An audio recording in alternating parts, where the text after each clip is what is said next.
सूत्र संख्या 4, वृत्ति सारूप्यम इतरत्र, पृष्ठ संख्या 26।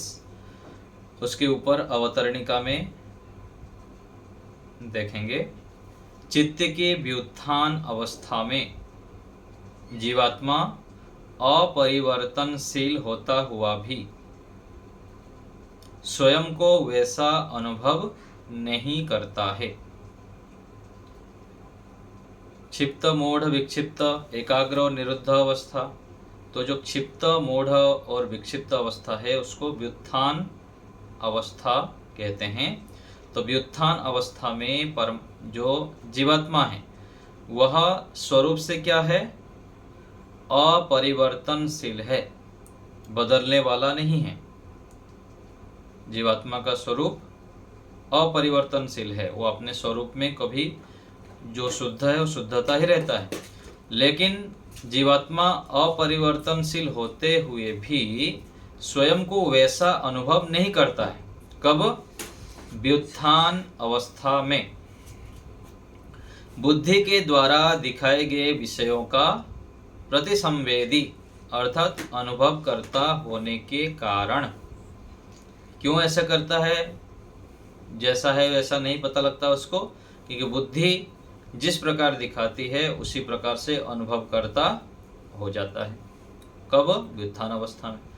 तो उस समय क्या स्थिति होती है? तो सूत्र में कह रहे हैं कि वृत्ति सारूप्यम इतरत्र।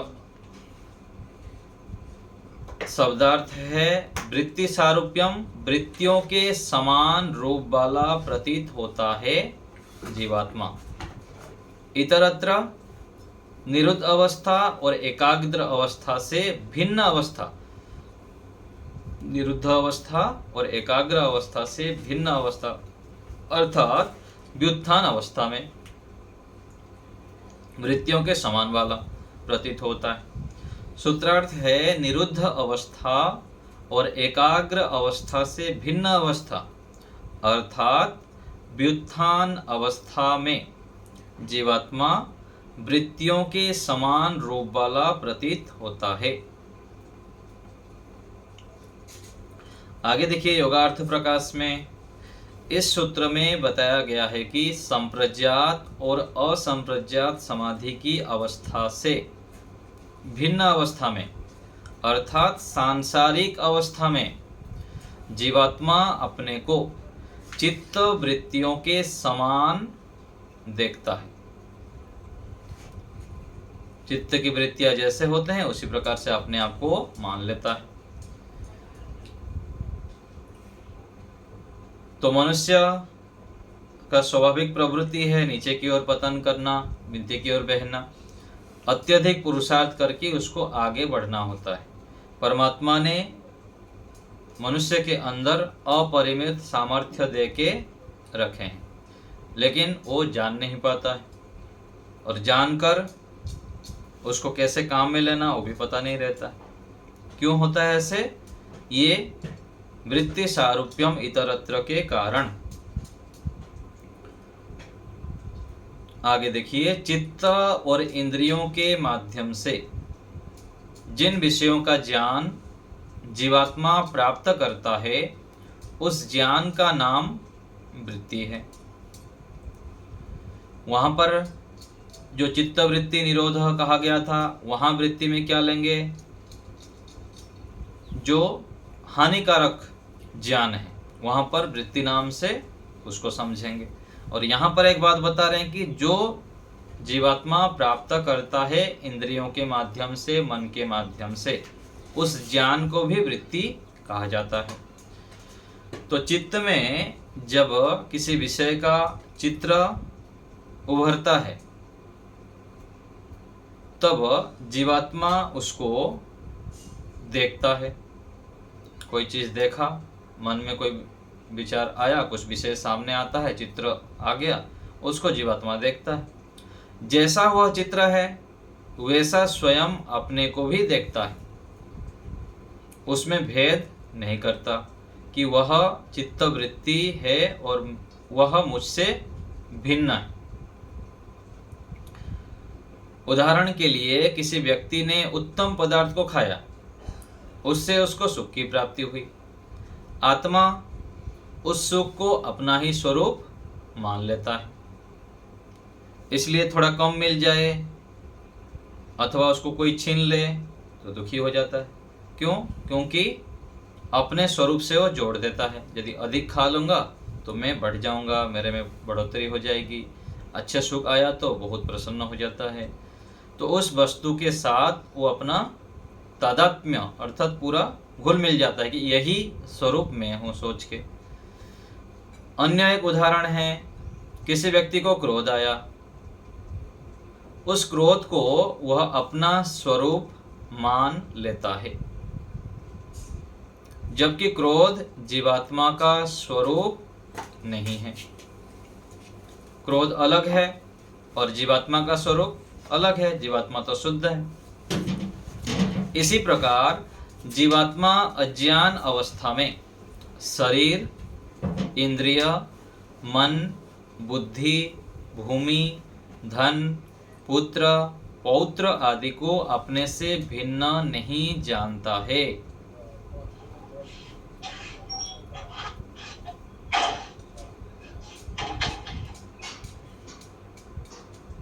तो ये कब होता है? अपने से भिन्न कब नहीं जान पाता?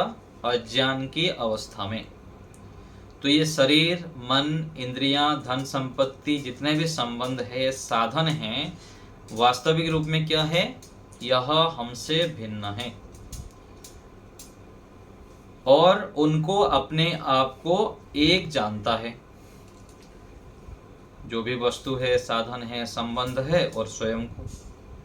जीव और मन, जीवात्मा है, मन और इंद्रियों के द्वारा ऐसे अनेक कार्यों को करता है जो उसके लिए हानिकारक है।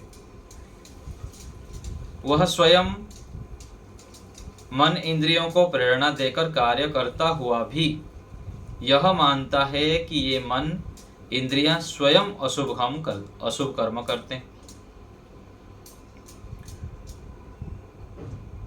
तो स्वयं मालिक होते हुए भी अपने आप को क्या मानता है?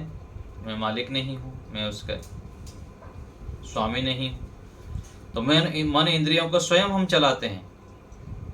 मन, इंद्रियां, शरीर की कोई भी चेष्टाएं हैं, उस सबको करने वाला हम स्वयं कर्ता, आत्मा, चेतन हैं। ये सब तो जड़ पदार्थ है। तो जीव मन इंद्रियों के द्वारा ऐसे अनेक कार्यों को करता है जो उसके लिए हानिकारक है और स्वयं मन इंद्रियों को प्रेरणा देता हुआ भी, कार्य करता हुआ भी यह मानता है कि ये मन इंद्रिया आदि स्वयं अशुभ कर्म कर लेते हैं। मैं चाहता हूँ फिर भी नहीं होता है, अपने आप हो जाता है, ये ऐसे मान लेता है। तो यह उसकी समाधि अवस्था से भिन्न सांसारिक अवस्था है। इससे यह सिद्ध होता है कि उस अवस्था में जीवात्मा स्वयं को और वृत्तियों को एक रूप में अर्थात अभिन्न देखता है। तो इससे क्या पता लगता है?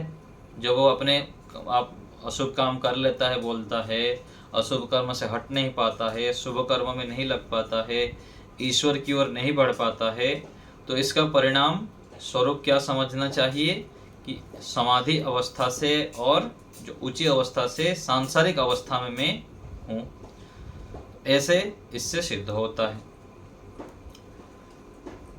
तो इससे ये हो गया, अभिन्न देखता है। यह सांसारिक लोगों की स्थिति है और जो नए साधक है, प्रारंभ में समाधि को प्राप्त करते हैं, उनकी स्थिति भी ऐसी ही होती है।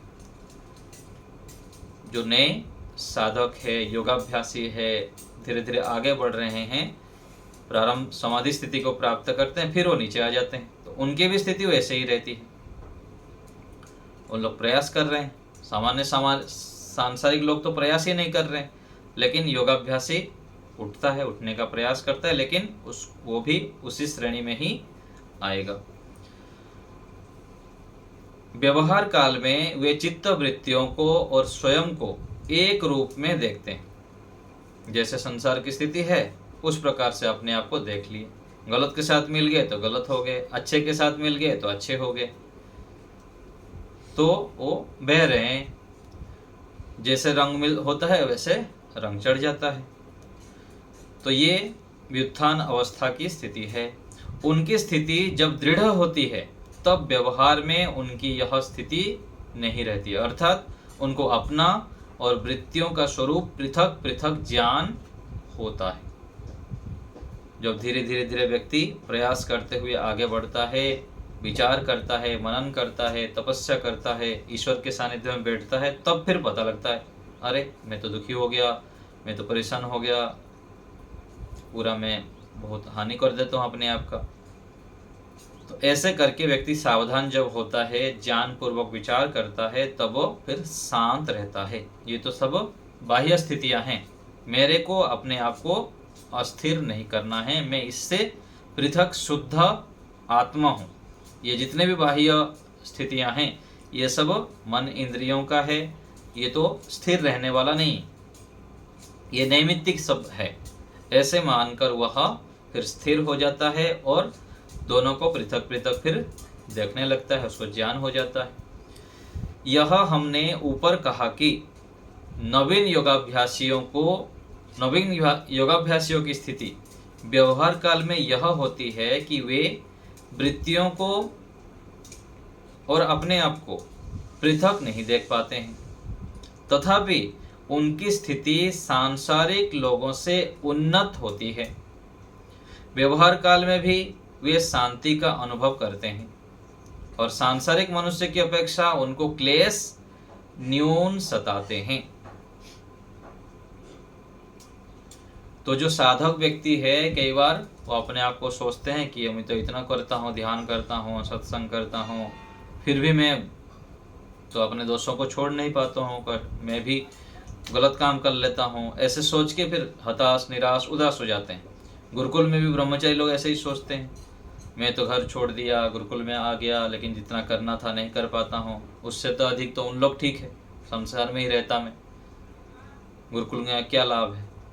और दूसरा साधक व्यक्ति ऐसे ही सोचते हैं कि मैं इतना करके तो कोई लाभ होता ही नहीं, इससे अलावा तो मैं उसी प्रकार से घुल मिल के जैसे लोग गलत काम कर रहे हैं ऐसे ही करता रहूं। तो ऐसे सोचना ठीक नहीं है। अत्यधिक पुरुषार्थ करने के बाद ही फिर वो स्थिति बनती है, क्योंकि जन्म जन्मांतरों के संस्कार और इसी जीवन में जो कर्म किए हुए हैं उसका बहुत अधिक तीव्रता से प्रवाह रहता है। उसके लिए अत्यधिक पुरुषार्थ से ही वो वेग को हम रोक पाते हैं। तो थोड़ा सा प्रयास करेंगे तो वेग को रोकेंगे, फिर से वो हावी हो जाएंगे, फिर से रोकना पड़ेगा, ऐसे करके चलता है। तो उस समय घबराना नहीं चाहिए, धैर्य रखते हुए धीरे धीरे पुनः ईश्वर की सानिध्य लेते हुए, सत्संग आदि करते हुए, जप आदि करते हुए, ईश्वर प्रणिधान आदि करते हुए अपने आप को संभालना चाहिए, फिर आगे बढ़ते रहना चाहिए। तो सांसारिक मनुष्य की अपेक्षा उनको क्लेश न्यून सताते हैं। तो साधक व्यक्ति अपने आप की तुलना क्या करते हैं, चाहे 1 साल हो गया, 2 साल हो गया, 5 साल हो गया, आध्यात्म मार्ग पर चल रहे हैं, तो उस समय वो यदि पीछे के तुलना के साथ अभी की तुलना करेगा तब पता लगेगा। उसी स्थान पर रहते हुए यदि हम कल्पना करते हैं, विचार करते हैं, तो मूल्यांकन नहीं होता है उन्नति का। अभी जिस स्थिति में हम हैं, जो भी ध्यान करते हैं, यज्ञ आदि करते हैं, जो स्थिति है 1 साल पहले क्या थी उसके साथ अपना तुलना करिए, 2 साल पहले क्या, फिर 5 साल पहले, ऐसे जब देखेंगे तो अपनी उन्नति ही दिखेगी। तो योगाभ्यास आदि जो है, जैसे धन व्यक्ति कमाता है तो सीधा सीधा दिख जाता है, 10 रुपया था 50 रुपया हो गया, 100 रुपया हो गया, ऐसे आध्यात्मिक मार्ग पर दिखता नहीं है भौतिक साधनों की तरह, लेकिन धीरे धीरे परिवर्तन तो होता रहता है, उन्नति होती रहती। तो सांसारिक लोगों से साधक जो योगाभ्यास व्यक्ति है उसकी स्थिति बहुत अधिक अच्छा होता है। तो जब योगाभ्यासी दीर्घ काल तक अभ्यास करके समाधि स्थिति को दृढ़ बना लेता है, तब व्यवहार काल में भी उसकी समाधि भंग नहीं होती, दृढ़ करना पड़ता है दीर्घ काल तक जब अभ्यास करेंगे। उस स्थिति में वृत्तियों को और स्वयं को पृथक पृथक जान पाता है।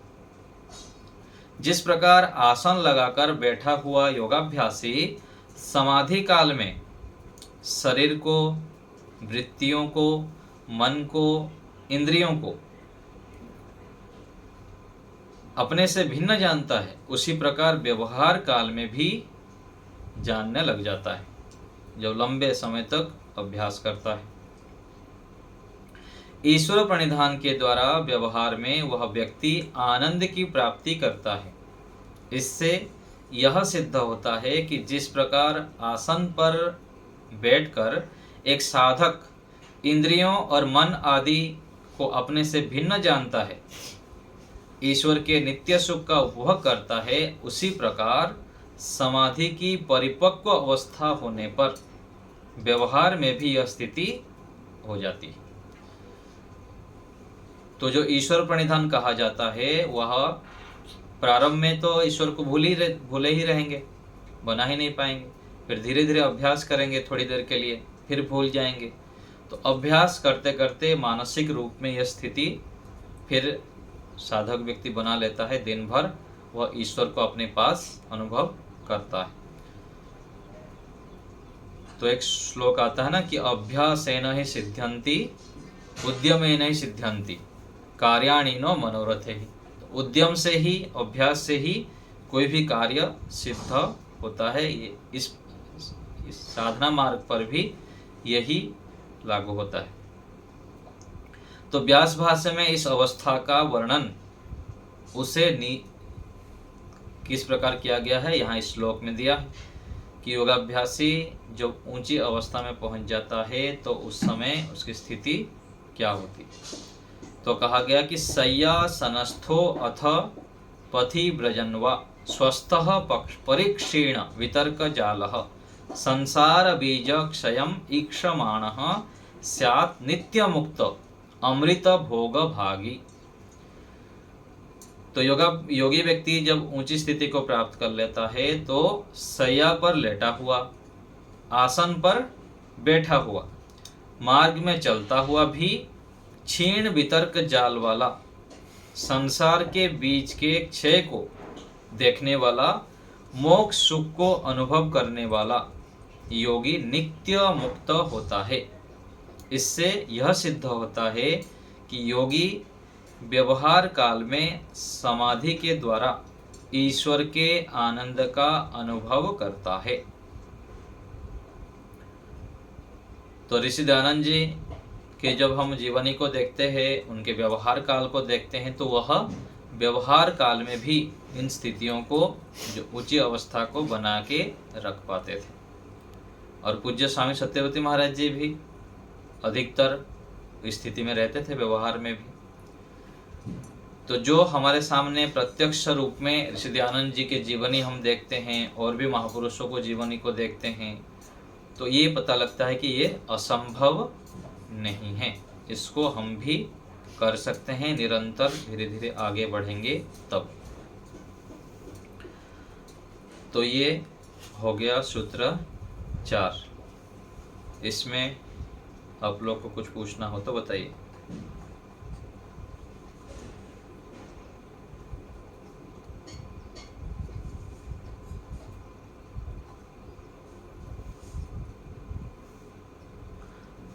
हाँ माता जी बोलिए, प्रमिला माता जी, माइक ऑन करिए। नमस्ते आचार्य जी। इसमें जो लिखा है कि चित्त और इंद्रियों के माध्यम से जिन विषयों का ज्ञान जीवात्मा प्राप्त करता है, उस ज्ञान का नाम वृत्ति है। तो इसमें एकाग्र अवस्था बोलेंगे ना स्वामी जी?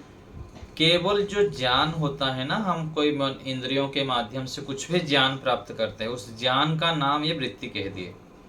एकाग्र निरुद्ध इसका बिल्कुल ही चर्चा नहीं है इसमें। वृत्ति अर्थात ज्ञान, कोई भी हम जो बाह्य इंद्रियों के माध्यम से, मन का माध्यम से कोई भी विषय का ज्ञान करते हैं, उसको वृत्ति कह दिया गया है यहाँ पर। जी नहीं, तो जो ज्ञान वाली वृत्तियां तो तब आएंगी ना जब हमारी अवस्था एकाग्र होगी। नहीं, अभी सामान्य रूप से भी हम क्षिप्त अवस्था में, मूढ़ अवस्था में, विक्षिप्त अवस्था में रहते हैं, तब भी तो ज्ञान होता है ना। किसी भी विषय का जानकारी जो हो रही है ना, तो वो भी तो ज्ञान ही है। केवल एकाग्र स्थिति में होगा ऐसा नहीं है। एकाग्र निरुद्ध अवस्था में वस्तु के वास्तविक ज्ञान होता है। ज्ञान में भी अलग अलग है। एक तो होता है कि संशयात्मक ज्ञान, एक होता है मिथ्या ज्ञान, एक होता है शाब्दिक ज्ञान, एक होता है तत्व ज्ञान। और तत्व ज्ञान होता है। हाँ, तो अलग अलग ज्ञान है। शरीर के विषय में शरीर अपवित्र है, ये शाब्दिक ज्ञान है। ईश्वर है, ईश्वर सब जगह है, ईश्वर हमारे अंदर बाहर है, ये केवल शाब्दिक ज्ञान है। शब्द शब्द में हम सुने हुए हैं। बिजली के विषय में तत्व ज्ञान है। बिजली के बोर्ड के विषय में, बिजली के बोर्ड में जाके हम हाथ नहीं घुसाएंगे। तार जा रहा था बिजली का, उसमें हम छुएंगे नहीं। क्या ये क्या है? तत्व ज्ञान है। आग जल रही है, उसके विषय में तत्व ज्ञान है। आग में हाथ नहीं डालेंगे हम, यज्ञ कर रहे हैं तो, है ना, ये तत्व ज्ञान है।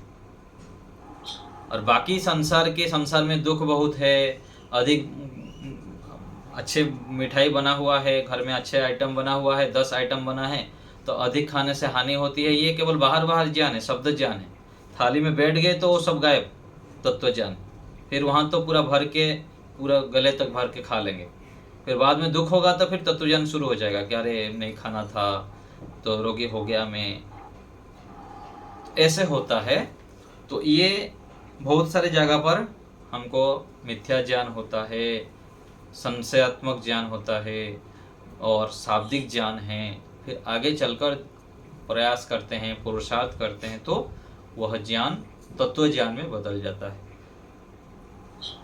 ठीक है ना, बताइए। तो सारे ज्ञान को ज्ञान रूप में लेंगे, लेकिन यहाँ पर सभी ज्ञान के है, सभी ज्ञान को एक ज्ञान में ले लिया गया। जैसे दुख के विषय में कहा था ना कि दुख एक प्रकार का है, 2 प्रकार का है। जो एक प्रकार के दुख कहेंगे तो सारे दुख ही है, चाहे शारीरिक दुख हो, मानसिक दुख हो, ये सब। धन्यवाद, धन्यवाद आचार्य जी। सत प्रेम कुमार जी, बताइए।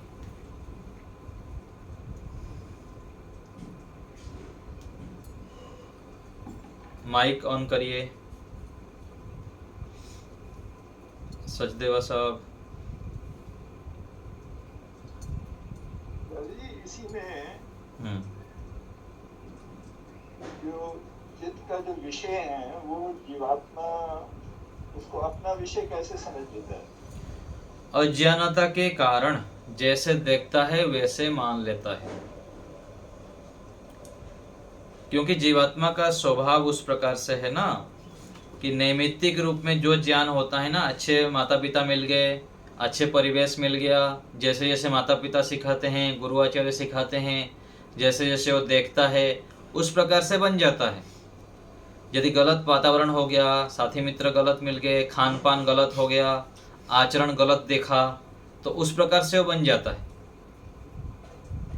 क्योंकि यही तो अल्पज्ञता है ना, इसी को ही तो अल्पज्ञता कहते हैं। जीवात्मा अल्पज्ञ है, परमात्मा सर्वज्ञ है। अल्पज्ञ कैसे है, ऐसे पता लगता है। जैसे माहौल मिलता है, जिस प्रकार परिवेश होता है, उस प्रकार से वो ढल जाता है, उसमें डुबकी लगा देता है। अच्छे मिलता है तो अच्छा बन जाता है, और गलत मिलता है तो गलत हो जाता है। तो जैसे देखता है वैसे होता है। और उसमें भी उसको फिर तत्वज्ञान पूरा वास्तविक करने के लिए बहुत अधिक पुरुषार्थ करना पड़ता है। पिछले जन्म में पुरुषार्थ किया होगा तो अभी कम पुरुषार्थ करना पड़ेगा, और अभी से यदि पुरुषार्थ करना शुरू किए तो कई जन्म लग जाएगा, अथवा इस जीवन में बहुत समय लग जाता है। देखिए हम कितने सुनते हैं ईश्वर के विषय में।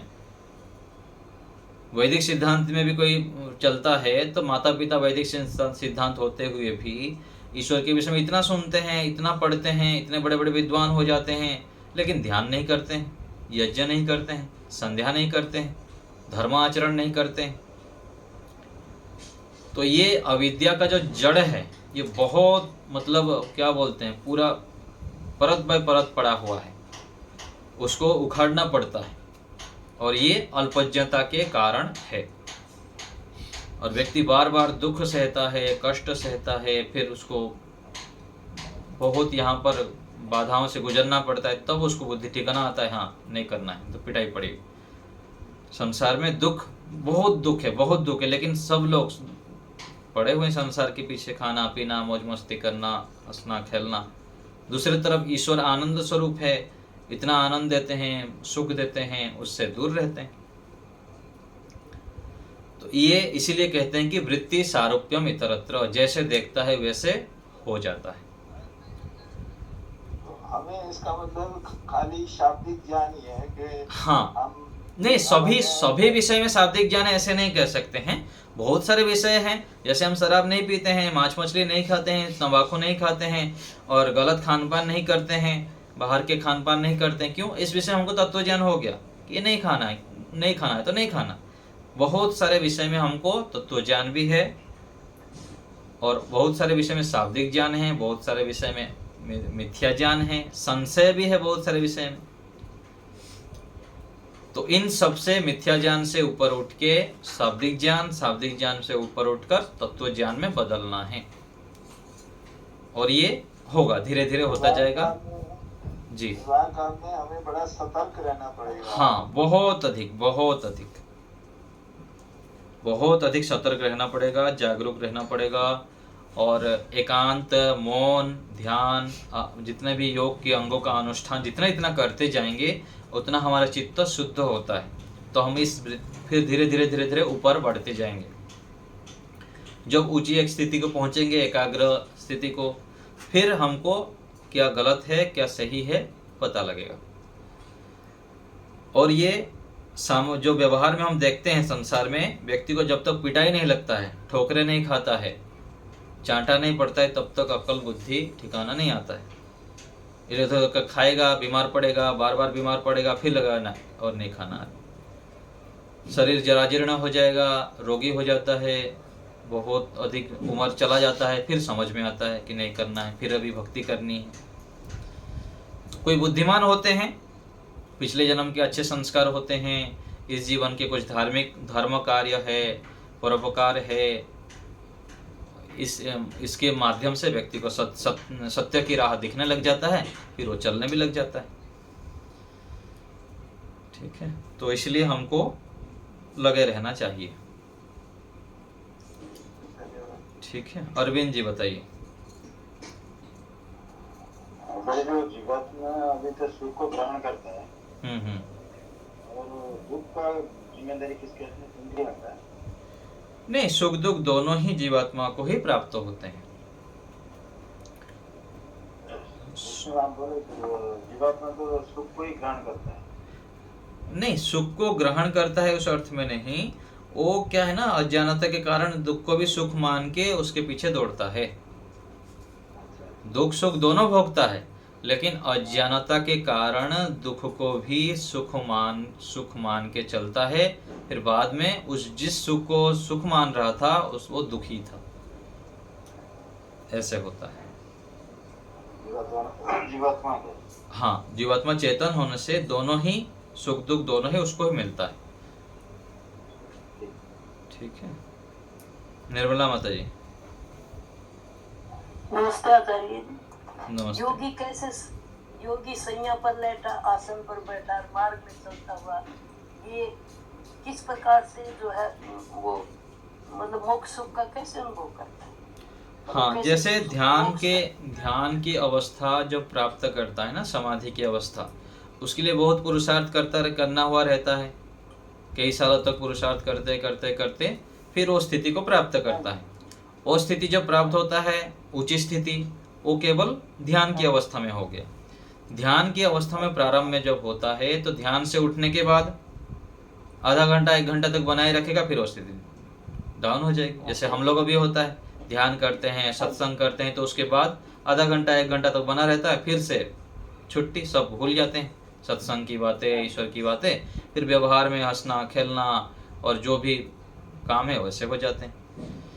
फिर धीरे धीरे जब हम पुरुषार्थ करते हैं तो उसको आधा 1 घंटा पहले रख पाते थे, फिर 2 घंटा, 3 घंटा, 4 घंटा, फिर ऐसे करते हुए दिन भर हम जैसे अपने सात्विक स्थिति को बनाते हैं, ऐसे ही योगाभ्यासी जो समाधि प्राप्त व्यक्ति दिन भर उस स्थिति को फिर बनाने लग जाता है। बैठे हुए हो, सोता हुआ हो, खाते पीते हो, हर समय उस समाधि की स्थिति को बना लेता है। पहले तो समाधि बैठने पर होता था, आसन में बैठ के जब आंख बंद करेंगे, लेकिन फिर आंख बंद करके उठने के बाद व्यवहार काल में भी सब जो भी व्यवहार करेगा उस समय बना लेता है। ठीक है, सुदेश। ये तो अभ्यास चल जाता है जब अभ्यास। हाँ जी, हाँ जी, सुदेशना माता जी। धन्यवाद जी आचार्य जी, जीवात्मा अपने मन इंद्रियों को स्वयं चलाता है, वो भी प्रेरणा देता है, तो वो जैसे चलाता है वो उसके संस्कार के कारण ही चलाता है। हाँ, वैसा ही है जी, जैसे संस्कार है वैसे चलाएगा ना, और कैसे चलेगा। अच्छे संस्कार है तो अच्छे कार्य करेगा, और बुरे संस्कार है नियमित जो जैसे ज्ञान है उस प्रकार से वो फिर करने लगता है। फिर आचार्य जी, ये जो संस्कार है ये बहुत खतरनाक है।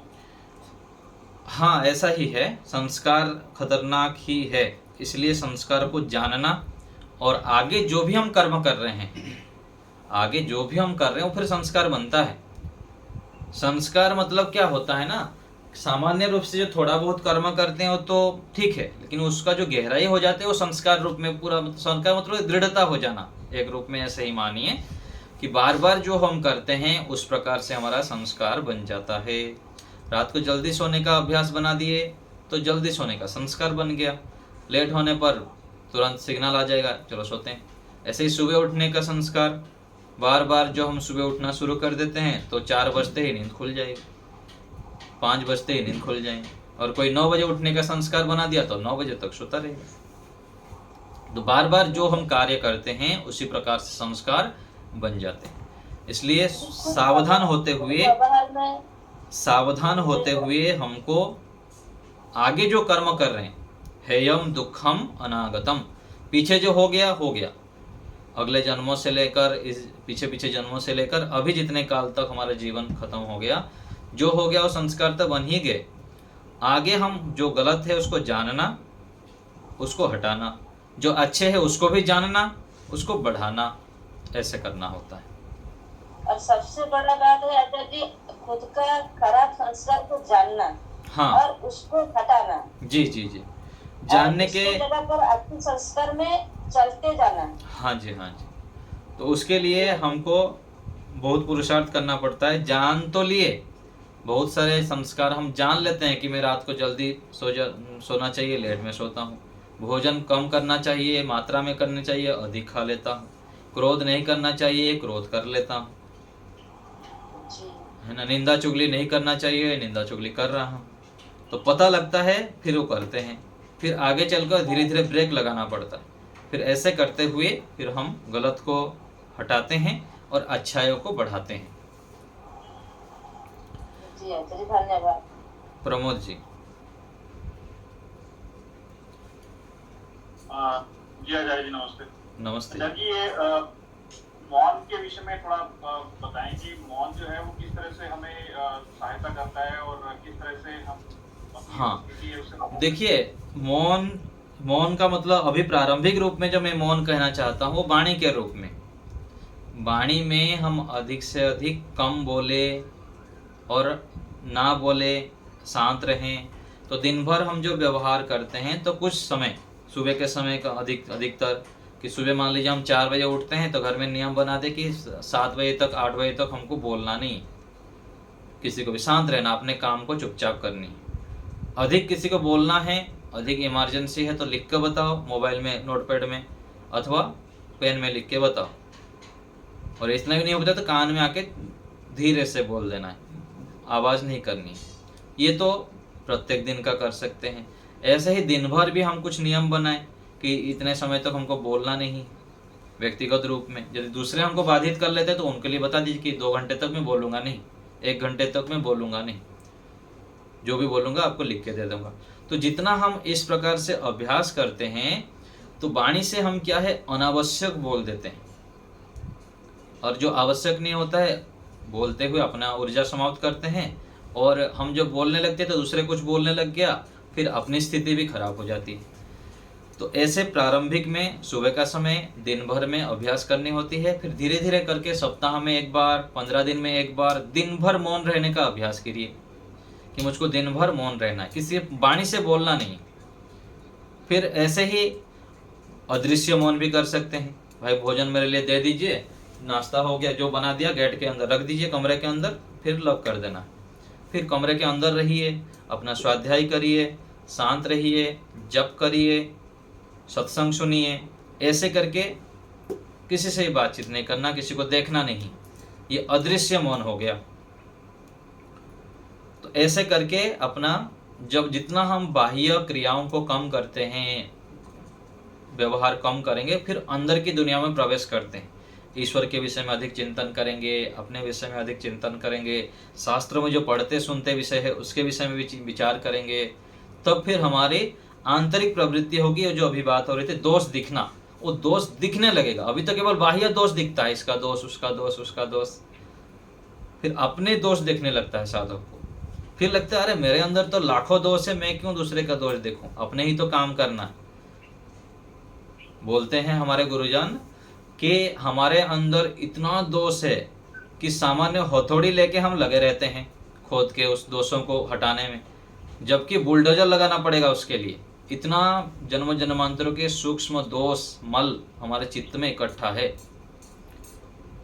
उसको काम करने के लिए कितना पुरुषार्थ करना पड़ेगा। तब फिर हम शांत हो जाते हैं, बाह्य दुनिया से जितने भी आवश्यक है उतना कार्य करते हैं, फिर हटके अपने लिए समय लगाते हैं। अपना शास्त्रों को पढ़ना, उसके ऊपर विचार करना, मनन करना, फिर ईश्वर के प्रति प्रीति बढ़ाना, ये वास्तविक संपत्ति है। ईश्वर में हमारा प्रेम बढ़ता जाए, ईश्वर में रुचि बढ़ता जाए, ईश्वर से संबंधित विचार हमारे मन में निरंतर बना रहे, ये वास्तविक संपत्ति है। यही हमारे जीवन का लक्ष्य है। तो ये कब होगा? जब हम मौन रहेंगे। वाणी से मौन करना है, फिर धीरे धीरे विचारों से मौन होगा। तो मौन का अभ्यास हमको इस प्रकार से धीरे धीरे धीरे करके करना होता है। जैसे व्यक्ति घर छोड़ता है तो घर तो एकाएक थोड़ी घर में कोई अनुमति दे देते हैं, उससे पहले कुछ एक्टिविटीज व्यक्ति करता रहता है। कभी आश्रम में चला गया, कुछ दिन शिविर में चला गया, ऐसे करते करते घर के लोग को पता लग जाता है ये तो हमारे हाथ में रहने वाला नहीं है। फिर जब घर छोड़ देता है तो घर के लोगों को अधिक कष्ट नहीं होता है। तो हम लोग जब घर छोड़े थे ऐसे ही हुआ था। तो ऐसे करके संसार से भी कटना होता है। तो वानप्रस्थी लोगों को इसलिए तो कहा जाता है ना कि वानप्रस्थ जब बेटे की बेटे हो जाते हैं, उससे पहले ही आश्रम में जाना आना, शिविर में चलता रहे और आध्यात्मिक क्रियाओं को करते रहें। तब फिर क्या होगा? संस्कार दृढ़ हो जाएंगे। फिर घर परिवार से कट के हम रहने का संकल्प करते हुए रह सकते हैं। जो जिंदगी भर पैसा पैसा, धन संपत्ति, व्यापार, नौकरी में लगा रहेगा, समय निकाल के आश्रम में नहीं लगाएगा तो एकाएक को कैसे कटेगा? तो व्यवहार में भी हम जो भी कर्तव्य कर्म करते हैं उसके बीच में अलग से मौन का समय निकाले, स्वाध्याय का समय निकाले, और सबसे बड़े जो महत्वपूर्ण कार्य है, अपने शरीर के लिए समय प्रत्येक दिन 1 से 1.5 घंटा देना है। कम से कम 1 से 1.5 घंटा सुबह उठकर पहले अपने लिए, बाहर काम कौन, और 2.5 घंटा, 1-1.5 घंटे से लेकर 2.5-3 घंटा सुबह अपने व्यायाम में, प्राणायाम में, ध्यान में, यज्ञ आदि में, एकांत बैठने में ऐसे लगाना चाहिए। तब जाके व्यक्ति आगे बढ़ता है। और उचित संभव हो तो शाम के समय भी कर सकते हैं, नहीं तो सुबह का समय तो अवश्य ही लगाया करिए। तब फिर हम आध्यात्म मार्ग के पथिक बनेंगे, आध्यात्मिक मार्ग पर बढ़ पाएंगे। और यदि समय नहीं लगाएंगे तो कैसे होगा? फिर ये शाब्दिक ज्ञान में रह जाएगा, फिर खाली खालीपन रहेगा। ठीक है प्रमोद जी। और आचार्य जी इसी समय में आत्मनिरीक्षण भी कर सकते हैं? हाँ, आत्मनिरीक्षण तो दिन भर चलता है, और विशेष रूप से अलग से बैठ के भी आत्मनिरीक्षण करें। रात्रि को सोने से पहले आत्मनिरीक्षण करें। तो इसलिए कहा जाता है ना कि प्रत्यहम प्रत्यवेक्षेत नरश्चरितम आत्मनः किन्नु में पशुभिस्तुल्यम किन्नु सत्पुरुषैरिति। प्रत्येक दिन मनुष्य को अपना प्रत्यहम प्रत्यवेक्षेत, अपने आप को देखें कि किन्नु में पशुभिस्तुल्यम किन्नु सत्पुरुषैरिति। क्या मेरा जीवन मनुष्यता की ओर बढ़ रहा है अथवा पशुता की ओर बढ़ रहा है? पशुता की ओर कब बढ़ता है? जब हम धर्म कार्य नहीं करते हैं। धर्मो ही तेषाम अधिको विशेष, कहा गया ना। आहार निद्रा भय मैथुनम च सामान्यमेतत् पशुभिर्नराणाम धर्मो हि तेषाम अधिको विशेषो धर्मेण हीनः पशुभिः नराणाम। तो धर्म कार्य यदि हम प्रत्येक दिन करते हैं, अपने शरीर से, वाणी से, मन से, हम निरंतर अपनी उन्नति में, संसार के कल्याण में लगते हैं, धर्मयुक्त कार्य कर रहे हैं, तो हमारा जीवन सफल है। और उसको फिर बढ़ाते जाना है यदि हमको अधिक उपलब्धि प्राप्त करना है। और केवल खा लेना, पी लेना, बच्चे पैदा कर लेना, मर जाना, ये तो पशु भी करते हैं। तो ये प्रत्येक दिन आत्मनिरीक्षण हमको करना है। और सबसे बड़ा, जैसे हम धन का बैलेंस कर देखते हैं कि मेरे बैंक बैलेंस कितना है और कितना मेरा धन बढ़ता है, ये देखना चाहिए। लेकिन उससे भी अधिक हमको देखना चाहिए कि मेरी ईश्वर में कितनी रुचि हो रही है, संसार से कितना विरक्त हो रहा हूँ, मेरे आध्यात्म में कितनी रुचि बढ़ रही है, सत्संग में कितनी रुचि हो रही है, एकांत सेवन में कितनी रुचि हो रही है। ये सब वास्तविक संपत्ति है। ठीक है माता जी, बताइए। माइक। आचार्य श्री, ये जो व्यास भाष्य में एकमेव दर्शनम ख्यातिरेव दर्शनम, हाँ, इसका क्या अर्थ होगा? ख्याति अर्थात ज्ञान है ना। एकमेव दर्शनम अर्थात मैं और वो जो दिख रहा है ना वस्तु, अलग नहीं दिखना, जो दिख रहा है वही मैं हूँ, वही ज्ञान रूप में दिखना, यही कहना चाह रहे हैं वहां पर। जो दिख रहा है वही मैं हूँ। वृत्ति सारूप्यम इतरत्व की स्थिति में यही स्थिति बनती है, जो दिख रहा है वही मैं हूँ। जैसे व्यवहार चल रहा है, ठीक चल रहा है, बढ़िया खाना पीना मौज मस्ती दुनिया में चल रहा है ना। वो सोच रहे हैं कि मैं वही हूँ, लेकिन इससे अलग मैं कहाँ परमात्मा से दूर हूँ, मैं कितना शुद्ध हूँ, कहाँ कचरा के अंदर पड़ा हुआ हूँ। ये शरीर क्या है? कचरा का डिब्बा है। वास्तविकता तो यही है। काम, क्रोध, लोभ, सांसारिक माया में ये सब हम घुसे हुए हैं। लेकिन उससे अलग जो हम शुद्ध आत्मा हैं और हमारे जो परम पिता परमेश्वर, हमारे वास्तविक माता पिता है, वास्तविक सखा है, हमारे परम हितैषी है, उनसे हम कितने दूर हैं, ये सब कुछ पता ही नहीं लगता। तो ये है वृत्ति सारूप्यम, वृत्तियों के स्वरूप में अपने आप को डूबा हुआ देखना, वैसे ही मान के चलना। ठीक है ना। फिर इस हाँ जी, यही सत्य रूप अन्यथा ख्याति जो बोलते हैं वही है। हाँ जी, हाँ जी। इससे जब वह वृत्ति सारूप्यम से अलग हो जाएंगे, फिर सत्व पुरुष अन्यथा ख्याति हो जाएगा। और दिन में भी व्यवहार में जैसे हम ईश्वर के विषय में अभ्यास करते हैं कि ईश्वर मेरे साथ है, मुझे देख सुन जान रहे हैं, इससे अलावा और भी एक ज्ञान चलाना चाहिए कि मैं आत्मा हूँ, इस शरीर से पृथक हूँ। इस ज्ञान का भी अभ्यास करना चाहिए।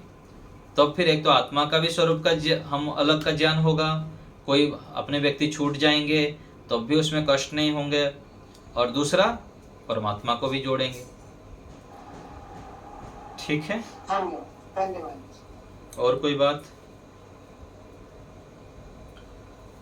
चलिए ठीक है, यहीं रखते हैं।